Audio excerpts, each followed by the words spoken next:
everybody, Jacqueline here, coming to you with Dance Outside the Box, and today's topic is proprioception. So what is that?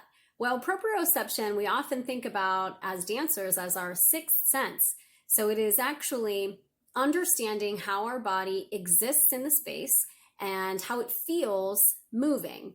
So we explore that with three rather broad age groupings. We know in our studio we separate by developmental age grouping in 1 or 2 ages per grouping. But when we talk about large curriculum goals like proprioception, we break them down into broader age groupings. So for example, our early childhood would be considered ages 3 through about 7 and 8. Our transition is considered about 8 turning 9 through about 12. And then our teens is, of course, age 12 and our children that are getting ready to graduate from high school. So as we implement curriculum goals, we keep in mind that my oldest students have a little more earthly experience and they're a little braver in the classroom than our littlest ones, who are braver but in a different way. They don't have quite the life experience that our big kids have. So how do we test proprioception? Well, first of all, we know that we can practice and improve our proprioception by exposing our body to different conditions that test our balance, that test our understanding of surfaces, and we can do that differently in each of those 3 broad groupings. So for our early childhood, we'll call them our little guys. Those littles will explore things that might look like play to you and me. So we talk about different energy and effort. We talk about moving slowly. We talk about moving quickly and with strong arms and stomping feet. And what that does is send nerve signals from our skin to our muscles, our tendons, our ligaments into our brain to let us understand how our body is responding to those conditions.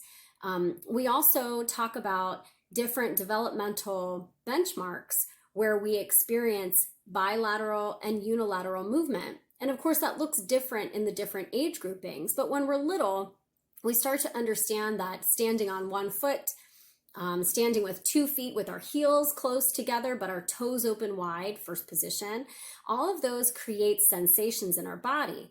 And you will notice when we are in our little guys classes, we typically do not use the ballet bars. We will practice balancing in the center floor because it trains our bodies to use our muscles, our skeleton for not just proper alignment, but an understanding of where our bodies are and how they exist in the space. When we get into our transition age groups, this is where you'll start to see the use of resistance, and we explore different movement and music dynamics. So in one phrase, they might experience lightness, they might experience resilience, they might experience strength.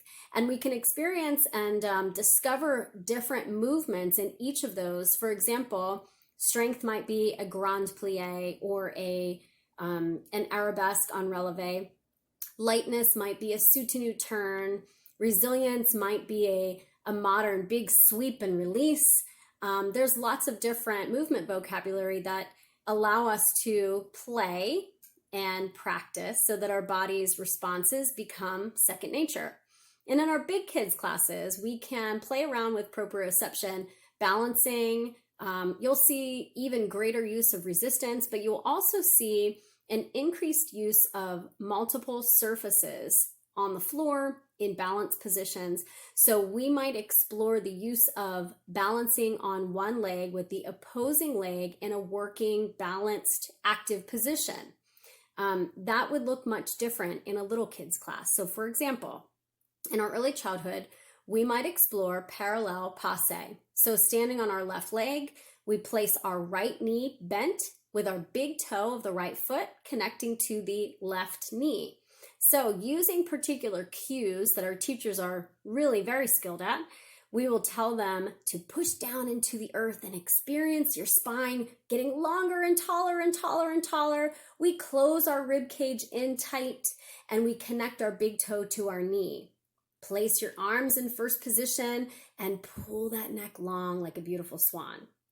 So using all of those cues, our brain has told our body to create length, to create some resistance, to actually touch and connect different parts of our body. When we get into the transition age group, some of those typical cues might go away, but we will also ask them to rise in releve, changing their balance. We might ask them to turn in space.